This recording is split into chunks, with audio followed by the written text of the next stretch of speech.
Welcome to online study 24/7। যে কোনো ধরনের গভর্নমেন্ট এবং প্রাইভেট চাকরি সংক্রান্ত ভ্যাকান্সি আপডেট পেতে গেলে অবশ্যই চ্যানেলটিকে সাবস্ক্রাইব করো, লাইক এবং শেয়ার অবশ্যই করো। আজকে আমি তোমাদের সাথে ন্যাশনাল টেস্টিং এজেন্সি অর্থাৎ এনটিএ তাদের রি-এক্সামিনেশন ক্যালেন্ডার পাবলিশ করেছে সেই বিষয়ে আলোচনা করব। তোমরা ইতিমধ্যে যারা ইউজিসি নেট দিয়েছিলে, যেটা 18ই জুন ছিল, ক্যান্সেল হয়ে গেছে। এছাড়াও সিএসআইআর নেটও ক্যান্সেল হয়েছে। সেই সবের ক্যান্সেল যেগুলো ডেটগুলো হয়েছে তাদের রি-এক্সামিনেশন ডেট পাবলিশ করা হয়েছে। চলো দেখিনি কোন কোন ডেট দেওয়া হয়েছে যে সমস্ত এক্সাম ক্যান্সেল হয়েছিল সে সমস্ত এক্সামের জন্য।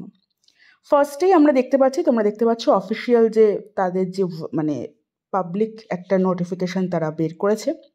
সেখানে ন্যাশনাল টেস্টিং এজেন্সি অর্থাৎ এনটিএ ফার্স্ট যে রি-এক্সামিনেশন যে ডেটগুলো রেখেছে, ফার্স্টেই তোমাদের রয়েছে এনসিইটি 2024, যার এক্সাম হবে 10 জুলাই, কম্পিউটার বেস এক্সাম হবে। আর একটা বিষয়, তোমরা এবার যারা নেট দিয়েছিলে জুনের ইউজিসি নেট, তাদের পেন পেপার দিয়ে দিয়েছিলে, যেরকম গোল করে তোমরা দিয়েছিলে।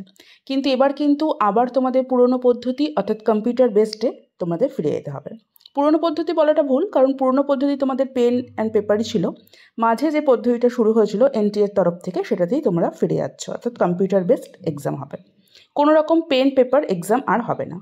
যে পেন পেপার এক্সাম তোমাদের ক্যান্সেল হয়েছে সেটা আর হবে না। অর্থাৎ ফার্স্টে তোমাদের রয়েছে এনসিইটি 2024, যে আর এক্সাম হবে 10 জুলাই। দেন তোমাদের জয়েন্ট সিএসআইআর ইউজিসি নেট।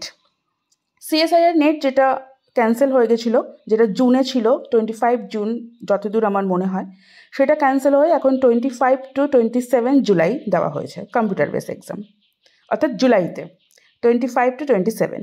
এবার আসছে আমি ইউজিসি নেট জুন, যেটা 18 জুন ছিল, তোমরা এক্সাম দিয়ে আসার পরের দিনই 19 জুন যেটা ক্যান্সেল হয়েছে, তার এক্সাম দিয়ে দিয়েছে বিটুইন 21 অগস্ট টু 4 সেপ্টেম্বর, অর্থাৎ 21শে আগস্ট থেকে 4 সেপ্টেম্বরের মধ্যে তোমাদের সমস্ত ডেট দেওয়া হবে। কারণ যেহেতু এটা কম্পিউটার বেসড এক্সাম বলে দিয়েছে, তাই এবার আর একদিনে সব এক্সাম নেওয়া সম্ভব নয়। কারণ কম্পিউটার বেসড এক্সাম হলে কিছুতেই একদিনে সেটা নেওয়া পসিবল হবে না।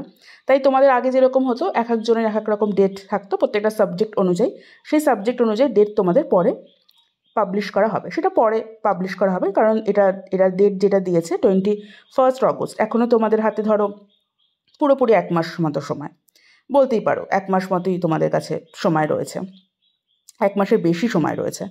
তো তারা হয়তো অগস্টে হয়তো তারা ডেট এবং তারা সেন্টার, মানে কোন ডেটে কোন সাবজেক্ট হবে সেটা, এবং তার সাথে সেন্টার তারা পাবলিশ করবে। এক সেন্টার কিন্তু অবশ্যই থাকবে না, কারণ কম্পিউটার বেসড হচ্ছে। আগেরবার যেহেতু পেন এবং পেপার ছিল, প্রচুর স্কুলে এগুলো এক্সাম সেন্টার ছিল, কিন্তু এবার কিন্তু কম্পিউটার বেসড, সেহেতু এক সেন্টার থাকবে না। সেন্টার তোমাদের নিজেদের দেখতে হবে, সেই নোটিফিকেশান তারা দিয়ে দেবে যে তোমরা কীভাবে সেন্টারগুলো আবার চুজ করবে বা তোমাদের এক্সাম ডেট কবে হবে। কারণ এবার যেহেতু সাবজেক্ট ওয়াইজ এক্সাম ডেট এক একটা দিনে হবে। তো তোমরা ডেটটা দেখে নাও, 21 অগস্ট টু 4, ঠিক আছে? অর্থাৎ 21শে অগস্ট থেকে 4 সেপ্টেম্বরের মধ্যে ইউজিসি নেট সেটা তোমাদের কন্ডাক্ট করা হবে। আর যাতে সিএসআইআর তাদের 25 to 27, সেগুলো তারা সব দিয়ে দেবে। কবে কোনটা কোন সাবজেক্টের এক্সাম পড়বে সেটা হয়তো জুলাইতে আমাদের এক্সামের 7 কি 8 দিন আগে হয়তো দেওয়া হবে। আর এনসিইটি যেটা, সেটা 10 জুলাই হবে। এই গেল তোমাদের সমস্ত নতুন তোমাদের রি-এক্সামিনেশন যে ক্যালেন্ডার, সেটা তারা পাবলিশ করেছে। তারা ভালো করে দেখো, তোমরা নিচে দেখতে পাচ্ছ, তোমরা দেখতে পাচ্ছ যেখানে স্টার তোমাদের দেওয়া রয়েছে, সেখানে তারা স্পষ্টই বলেছে যে আগের যে এক্সাম হয়েছিল পেন এবং পেপারের দ্বারা, সেটা এবার আর হবে না। মানে অফলাইন যে এক্সামটা ছিল এবার আর অফলাইন হবে না, এবার কিন্তু সিবিটি টেস্ট, অর্থাৎ মানে সিবিটি হবে, অর্থাৎ কম্পিউটার বেসড টেস্ট তারা আবার নেবে। এই গেল এনটিএ নতুন ক্যালেন্ডার, এক্সামিনেশন ক্যালেন্ডার। নতুন ক্যালেন্ডার বলাটা ভুল, রি-এক্সামিনেশন ক্যালেন্ডার। এর পরবর্তীকালে তারা যখন নির্দিষ্ট করে কোনো সাবজেক্টের ডেট দেবে, সেটা আমি তোমাদের সাথে আলোচনা করব। দেখা হচ্ছে নেক্সট ভিডিওতে। টাটা।